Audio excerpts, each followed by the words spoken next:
Hello guys, तर स्वागत आहे तुमचं एका धमाकेदार भागामध्ये. मित्रांनो, आज सुना येते या घरा मालिकेमध्ये खूप जबरदस्त असा ट्विस्ट तुम्हाला पाहायला मिळणार आहे. कारण शिवनाथची जी काही आज्ञाधारी मुलं होती, म्हणजेच माधव आणि श्रीधर, या दोघांनी प्रेम केल्यामुळे आज त्यांना त्याची किती मोठी शिक्षा भोगावी लागत होती. तर आता हा जो माधव आहे ना, तो एकदम जास्त दारू पिल्यामुळे आता बेधुंद अवस्थेमध्ये रोडवरती फिरत असतो. त्याला कळत नसतं की फक्त एका मुलीमुळे, त्या मुलीने दुसऱ्या मुलाचा हात पकडल्यामुळे आज त्याचं आयुष्य जे आहे ते आज दारूपर्यंत पोहोचलेलं आहे. कधीही दारूला हात न लावणारा हा माधव आज याने दारूला हात लावलेला आहे आणि आता रोडभर तो इकडे तिकडे फिरत असतो आणि तेही दारू पीत पीत. तर त्याच वेळेला आता पद्मा आणि भास्कर रोडवरती जात असतानाच त्यांना हा भास्कर दारू पीत असताना दिसतो. तर त्याच वेळी आता भास्कर जो आहे तो बोलतो की हा शिवनाथचा मोठा मुलगा माधव. तर त्यावेळी आता इथे तो बोलतो की उडवू का ह्याला, कुणाला कळणारही नाही, या कानाच्या त्या कानालाही खबर होणार नाही. पण आता ते असं न करता लगेचच माधवच्या जवळ जाऊन गाडी थांबवतात.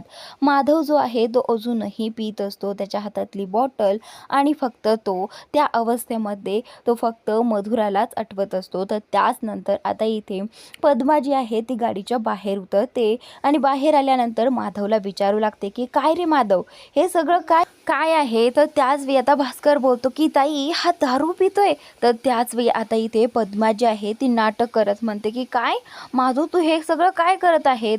तू तर सगळ्या मुलांमध्ये आदर्श मुलगा आहे आणि तुझ्या वडिलांना, शिवनाथला तर खूप अभिमान आहे तुझा, आणि मग तू हे असं वागताना तुला काहीच कसं वाटलं नाही? तर त्यावेळी आता इथे माधव जो आहे तो बोलतो की काय वाटणार मला, आज मला खूप दुःख झालं आहे. आज मी ज्या मुलीवर प्रेम केलं होतं ती मुलगी माझ्या हातातनं निसटत चालली आहे. तर त्यावेळी आता इथे पद्मा जी आहे ती बोलते की काय काय बोलतोयस तू हे? तर त्यावेळी आता इथे माधव बोलतो की हो, मी एका मुलीवरती प्रेम केलं. तर त्यावेळी आता इथे पद्मा जी आहे ती बोलू लागते, मग काय झालं, प्रेम केलं म्हणून तू दारू पितोयस? तर त्यावेळी आता इथे माधव जो आहे तो बोलतो की नाही, मी प्रेम केलं पण राघवने खूप मोठी चूक केली आहे. तर त्यावेळी आता पद्माला कळत नसतं की आता याने प्रेम केलंय आणि राघवने कुठली चूक केली आहे. तर पद्मा जी आहे ती त्याला अगदी खोलून खोलून विचारत असते की आता राघवने कुठली चूक केली. तर त्यावेळी तो सांगू लागतो की राघवने आपणना वचन दिलं आहे की आम्ही कोणीही प्रेमात पडणार नाही आणि प्रेमात पडून लग्न करणार नाही. आता इथे त्याने वचन दिल्यामुळे माझं प्रेम मला विसरावं लागतंय आणि मी एका मुलीवरती खूप प्रेम करत होतो, पण मला ते विसरता येत नाही. मग काय करणार मी, मला दारूशिवाय पर्यायच उरला नाही. तर आता इथे पद्मा बोलते की अरे देवा, म्हणजे आता हे खूपच मोठं टेन्शन झालं आहे की. तर त्याच वेळी आता इथे माधव बोलतो की हो, मला खूप टेन्शन आहे, मला मधुराची खूप आठवण येते. मधुराबद्दल तो खूप काही बोलत असतो. तर त्यावेळी आता इथे ते चौकशी करू लागतात की ही मधुरा कोणाची आहे. तर माधवने सगळं काही त्यांना सांगितलं आहे. तर आता भास्करही त्याला बोलला होता की मधुरा आणि माधव खरंच मेड फॉर इच अदर आहेत ना? तर आता माधव बोलतो की हो, made for each other, made for each other असे दारूच्या नशेत तो म्हणत असतो. तर त्याचनंतर आता इथे पद्मा जी आहे ती त्या माधवला म्हणते की आता माधव, तू एक काम करायचंय, तू एवढं प्रेम केलं आहेस ना, तर तू हिंमत ठेवायची आणि या गोष्टीचा एक तुकडा पाडायचा आणि विषय संपून टाकायचा. तर त्यावेळी आता इथे पद्माने त्याला असं सांगितलं आहे की शिवनाथला तुझ्या प्रेमाबद्दल सगळं काही सांग आणि त्याचनंतर तू तिच्याशीच लग्न करणार आहे असं देखील सांग. तर त्यावेळी आता माधव बोलतो की हो, मी आता या विषयाचा तुकडाच पाडून टाकणार, असं म्हणत आता तो तुकडा पाडून टाकणार असं बोलत बोलत पुढे जातो. तर आता इथे ही जी पद्मा आहे ना, ती भास्करला म्हणते की भास्कर, आता सगळं काही आपल्याला हवं तसं होणार आहे.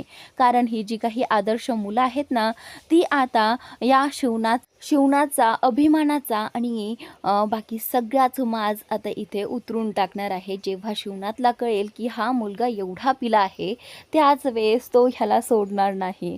तर मज्जा येणार आहे आज भास्कर हा सगळा तमाशा पाहायला. तर आता भास्कर देखील बोलतं की हो ताई, चला आता आपल्याला निघायला हवं. तर दोघेही तिथून गाडीत बसून जायला निघतात आणि इकडे हा माधव तसाच रस्त्यावरती पीत पीत पुढे चाललेला असतो. पद्मा भास्करला म्हणत असते की आत्ता मज्जा येणार आहे शिवनाथच्या आयुष्यातले तमाशे पाहण्यासाठी. तर आता दोघेही जण हसतात आणि तिथून निघून जातात. त्याच नंतर आता इकडे घरी शिवनाथ जे आहेत ते आता वेदाचे केसांच्या वेण्या वगैरे बांधून देत असतात. तर त्यावेळी आता वेदा जी आहे ती त्यांच्या समोर बसली होती केसांना तेल लावण्यासाठी. तर आता शिवनाथने तिच्या केसांच्या वेण्या देखील बांधून दिल्या आहेत. ज्यावेळी वेदा त्या वेण्या पाहते त्यावेळी ती बोलते की बाबा हो तुम्ही काय केलंय, लहान मुलींसारख्या वेण्या बांधल्यात माझ्या, तेही अगदी 2. तर आता इथे शिवनाथ जो आहे तो बोलतो की अरे वेदा ह्या वेण्या तुझ्यावरती खूप छान दिसत आहेत आणि तसंही तुझे केस एवढे लांब आहेत म्हणून म्हटलं तुझ्या अशाच पद्धतीने वेण्या बांधूयात. तर त्यावेळी ती पाहते की त्याला रिबन देखील लावली आहे. तर आता इथे ती बाबांना बोलू लागते की नाही तुम्ही हे बरं नाही केलं. तर त्यावेळी आता इथे आई येते आणि आई पाहते की वेदा कशी दिसत आहे. आई आल्याच वेदाला हसू लागते आणि त्याच नंतर आता इथे वेदा बोलते की आई तू पण ना तो माझ्यावरती असतेस. तर त्यावेळी आता इथे उमा बोलू लागते की अगं वेदा तू ना लहान मुलीसारखी दिसतेस, आता एक काम कर तू ना शाळेत जा आणि तेही तुझ्या बाबांना घेऊन. तर त्यावेळी आता वेदा बोलते की आई गप्प बस ना तू. तर त्यावेळी आता उमा बोलते की अगं तुझ्या बाबांनी वेण्यास तशा बांधल्या आहेत म्हणजे तुला शाळेत तर जावंच लागेल ना. तर आता वेदा जी आहे ती अगदी रुसून बसल्यासारखी वरती जाऊन बसते. तर त्यानंतर आप्पा जे आहे ते हसू लागतात आणि बोलू लागतात की वेदा खरंच खूप छान दिसत आहेत. तर त्यावेळी आता इथे हे जे शिवनाथ आहेत ते बोलू लागतात की उमा मुलं झोपली आहेत का गं, मला त्यांच्याशी बोलायचं होतं. तर त्यावेळी उमा जी आहे ती म्हणू लागते की अहो आता तर मुलं सगळे झोपले आहेत आणि अगदी निवांत झोपले आहेत, त्यामुळे तुम्ही एक काम करा तुम्ही उद्या सकाळीच बोला त्यांच्याशी. तर आता इथे शिवनाथ जे आहे ते बोलतात की नाही नाही उमा मी सकाळी जरी बोललो ना मला मुलांना पाहायला एकदा त्यांच्या रूममध्ये जावं लागेल, मला त्यांना पाहिल्याशिवाय झोप थोडी न लागणार आहे.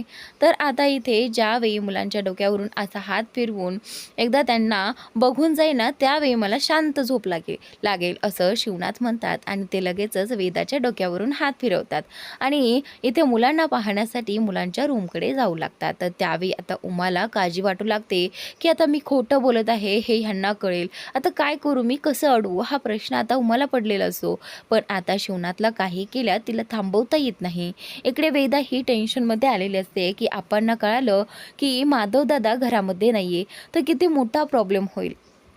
तर त्याचनंतर आता इथे शिवनाथ जे आहे ते रूममध्ये येतात आणि शिवनाथ पाहत आहेत की श्रीधर एकटाच रूममध्ये आहे आणि तोही झोपलेला नाही आहे, बाकी कोणीच रूममध्ये नसतं आणि श्रीधर टेन्शनमध्ये फोन लावत असतो. तर त्यावेळी आता शिवनाथ जे आहे ते रूममध्ये आलेले आहेत आणि श्रीधरला विचारत आहे की श्रीधर राघव आणि माधव कुठे आहेत, तू झोपला नाही अजून. तर त्यावेळी आता इथे श्रीधरला कळत नाही की काय उत्तर द्यावं आपणना. तो आधी बोलतो की काय आहे ना आपा ते बाथरूममध्ये आहेत. नाही नाही ते दोघेही जण बाथरूममध्ये कसे असू शकतात असं म्हणत श्रीधर जो आहे तो आता खूप गोंधळतो आणि तो अप्पांना सांगतो की ते दोघेजण बाहेर गेले आहेत. पण आता एवढ्या उशिरा बाहेर गेले आहेत हे ऐकून देखील आप्पा चिडतील, म्हणून आता इथे श्रीधरने असं सांगितलं आहे की ते काय आहे ना माधव दादा राघवला पाहण्यासाठी बाहेर गेला आहे, राघव आला नव्हता म्हणून तो त्याला शोधण्यासाठी गेला आहे. तर त्याच वेळी आता इथे शिवनाथ जो आहे तो श्रीधरला बोलू लागतो की मला माहितीच होतं याच मुलामुळे तुम्हा सगळ्यांना माझ्यापासून खोटं बोलावं लागलं, तर आता मी याला आल्यावरती बघतोच असं म्हणत आता आप्पा जे आहे ते पूर्ण चिडलेले असतात. उमाला आता खूप भीती वाटू लागते की आता राघव आणि माधव आल्यानंतर हे काय बोलतील म्हणून. तर त्यानंतर आता इथे हे सगळं राघवमुळे झालं आहे. राघव इकडे तिकडे फिरतोय आणि माधवला त्याला शोधण्यासाठी जावं लागतंय. तर आता याच गोष्टीचा शिवनाथला राग आल्यामुळे आता शिवनाथ बोलतो की आता ही राघवला धडा शिकवावाच लागेल, नाही तर त्याला कधीही अशी चांगली सवय लागणार नाही असं शिवनाथचं झालेलं असतं. तर त्यानंतर आता उमाने खोटं बोललं आहे म्हणून आता शिवनाथ उमाकडे पाहत असतात. उमा जी आहे ती आता फक्त इथे खुणावते आणि सॉरी बोलण्याचा प्रयत्न करते. पण त्याच नंतर आता इथे शिवनाथ बाहेर गेल्यानंतर उमा देखील त्यांच्या पाठीमागे बाहेर जाते. इकडे आता ही जी काही अवंतिका आहे ती आता फोनवरती बोलत असते, खरं तर तिच्या बॉयफ्रेंडसोबत बोलत असते. हसून हसून तिचं बोलणं चाललेलं असतं. तेवढ्यात तिथे तिची आजी येते. आजी आल्यानंतर आजीला असं वाटू लागतं की ती नक्कीच राघवशी फोनवरती बोलत आहे, पण असं काहीच नसतं. पण आजीला कुठेतरी असं वाटत असतं की अवंतिका जी आहे ती राघवशी बोलत आहे. पण आता तिथे आल्यानंतर ही लगेचच अवंतिका फोन ठेवून देते आणि बोलू लागते की आजी तू इथे. तर त्याच वेळी आता इथे आजी बोलते की अवंतिका मला माहीत आहे तू कोणाशी बोलत होती ते. तर त्यावेळी अवंतिका बोलते की मी कोणाशी बोलत होते. तर त्याच नंतर तिथे तिची आई येते आणि आई आल्यानंतर इथे आजी जी आहे ती बोलू लागते की आपली मुलगी आता मोठी झाली आहे, लग्नाची झाली आहे, त्यामुळे तिच्यासाठी स्थळ पाहावे लागतील. तर त्यावेळी आता इथे तिची आई जी आहे ती म्हणू लागते की माझ्या अवंतिकासाठी मीच चांगलं स्थळ पाहणार आहे आणि लाखात एक मुलगा मी तिच्यासाठी शोधूनही ठेवलेला आहे. तर त्याचवेळी तिची आजी जी आहे ती म्हणू लागते की तुझ्या आधी मी तिच्यासाठी स्थळ पाहिलं आहे आणि तोच लाखात एक असणार आहे आणि आपल्या अवंतिकासाठी सगळ्यात बेस्ट तोच असणार आहे. तर आता इथे त्या दोघींचंच चालू असतं की नाही मी शोधलेला चांगला आहे, ही म्हणते की नाही मी शोधलेला चांगला आहे.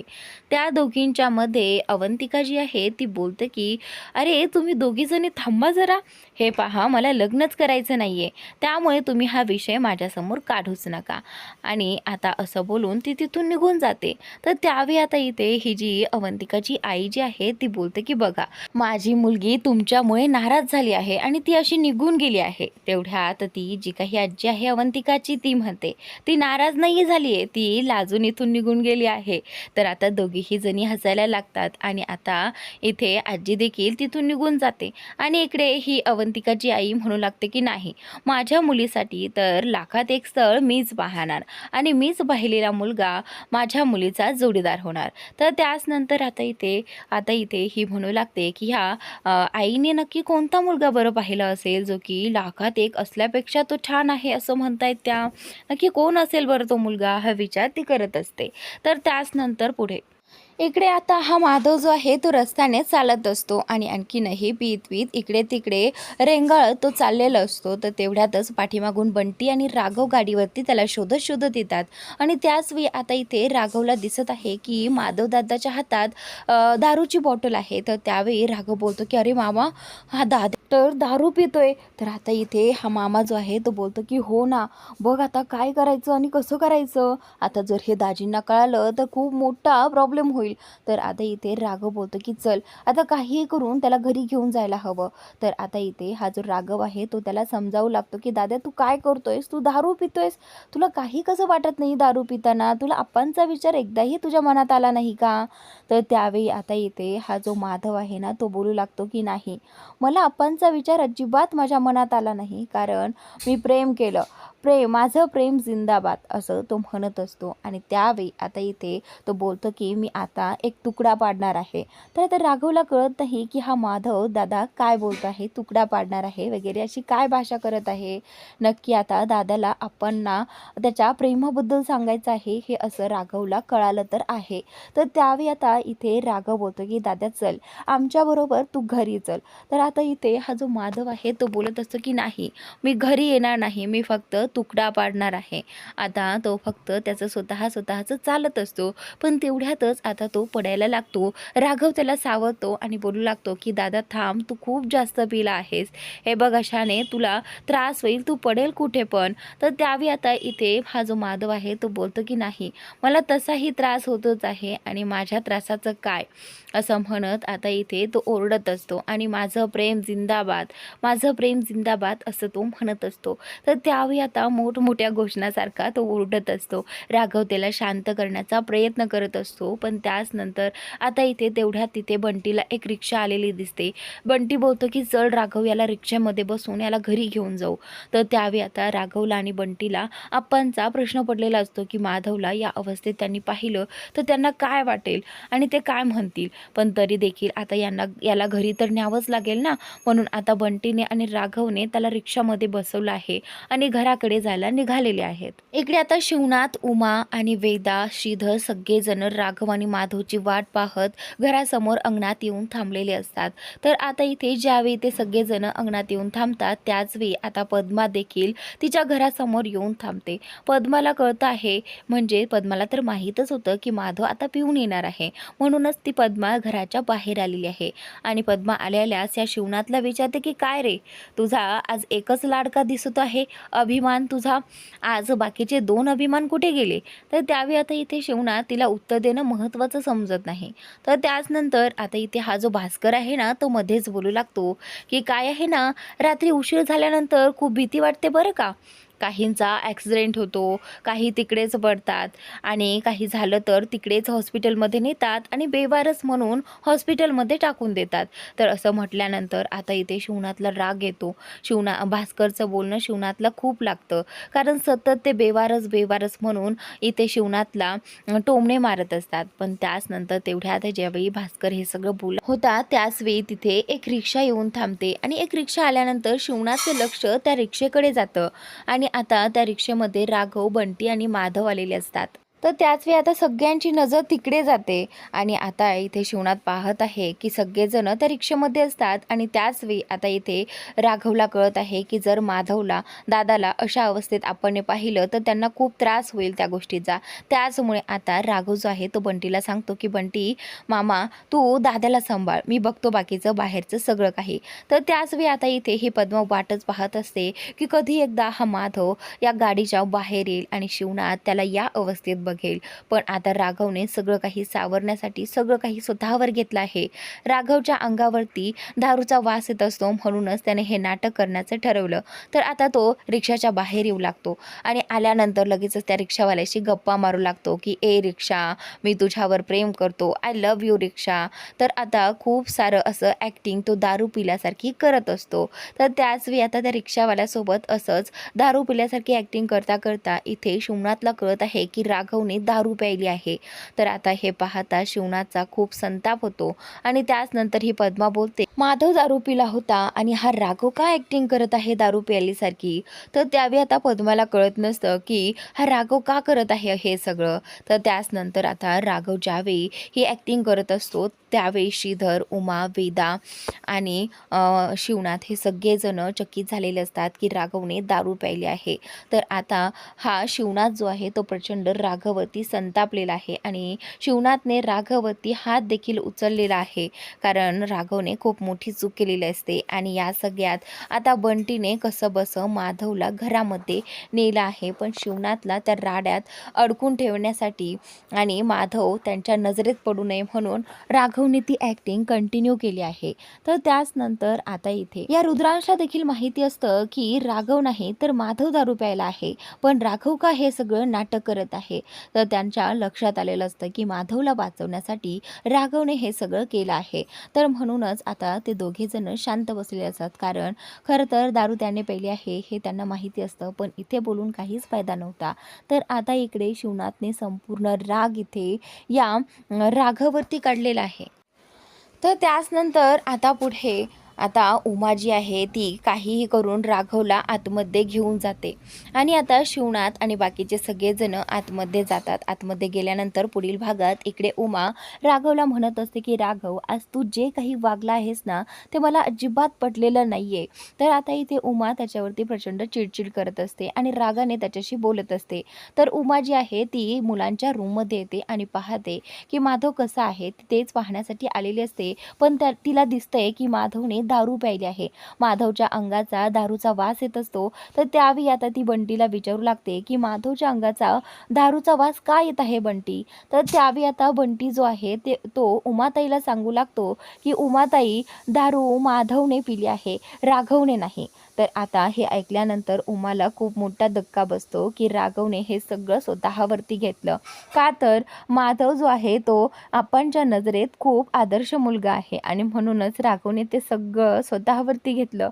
हे सगळं पाहून आता उमाला खूप राघवचा अभिमान वाटू लागतो आणि ती त्याला मिठी मारून रडू लागते. मला माफ कर, माझी चूक झाली असं देखील ती त्याला बोलू लागते.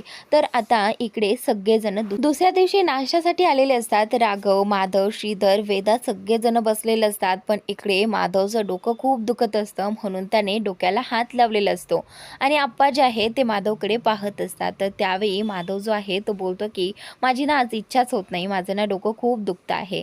तर त्यावेळी आता इथे वेदा जी आहे ती माधव दादाकडे पाहून म्हणते की दादा, तुझं का डोकं दुखत आहे? दारू तर राघव दादाने प्यायली होती ना, मग तुझं डोकं का दुखतंय? डोकं तर त्याचं दुखायला हवं होतं. तर त्यावेळी आता असं बोलल्यानंतर आप्पांची नजर आणि इथे उमाची नजर जी आहे ती राघवकडे जाऊ लागते. की खरं तर हे योग्यच आहे. पण आता माधव इथे गप्प बसलेला आहे.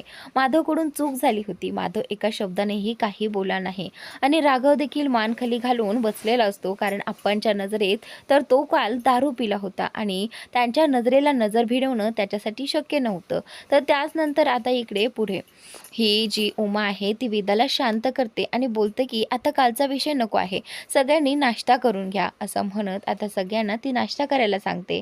तर मित्रांनो, आजचा भाग इथे संपलेला आहे. पुढील भाग नक्की पहा. पुढील भाग खूप इंटरेस्टिंग आहे, तुम्हाला नक्की आवडेल. व्हिडिओ आवडला तर व्हिडिओला लाईक करा आणि चॅनलला सबस्क्राईब करायला मात्र विसरू नका. Thanks for watching.